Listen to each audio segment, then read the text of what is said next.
Good morning, friends. I want to address a controversial issue that half my liberal friends agree with me with, and the other half vehemently don't. And that's the issue of trans people. Now, I think that, and I think all my liberal friends agree that trans people should have the same basic human rights that all people do. They should not be discriminated against. They should not be treated unkindly, not even treated rudely. This said, I think we can forward the rights and help trans people without sacrificing the rights and privacy of biological females. I think this is quite easy to do. But putting trans females in with biological females to compete is simply not fair on a biological level.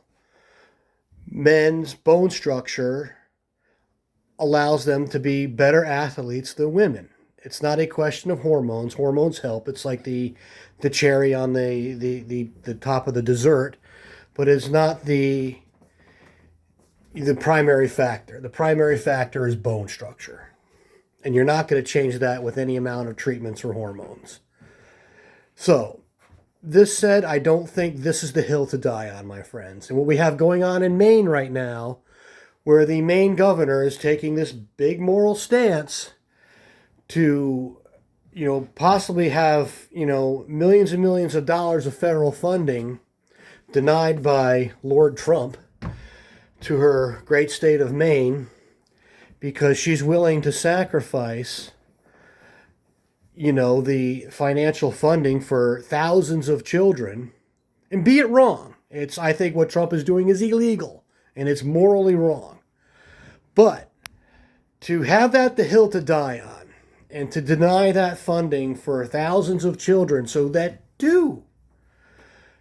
what she says are two trans female athletes to compete against biological women. Many of these women don't want that, especially the serious athletes who want to have a career in athletics.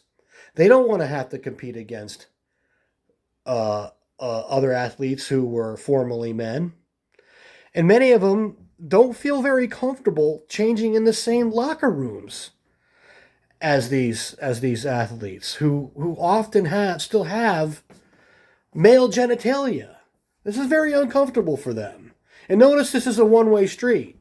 There's not trans men competing against men. And then quite frankly, men don't really care if trans men are in their bathroom or naked in front of them, no matter what kind of genitalia they had. Because we're the bigger, stronger gender. It's just biological common sense. So I'm begging my liberal friends, we could further the rights of trans people, but do it tactfully. Do it so that it's fair to our female population. And that'll truly help. Because what we're getting now is a backlash.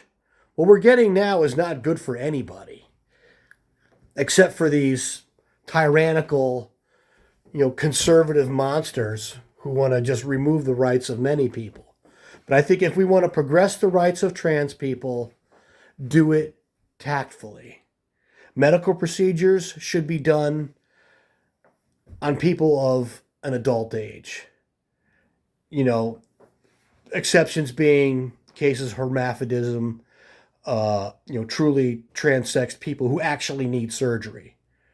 Otherwise, let adolescence play out. Use psychotherapy. Find out what's really going on before you take a knife to somebody. And, these are all things that these wacko conservatives are going to use against us. And they effectively have. And I've warned some of my liberal friends about this. That they will effectively use this against us, and they have, and now they're doing it in a monetary sense as well. And this is not good, and sacrificing, the rights and needs of thousands of children so that a couple can play sports is not a worthy sacrifice. I mean, these two trans female athletes could easily go play on the male team. That would make a splash.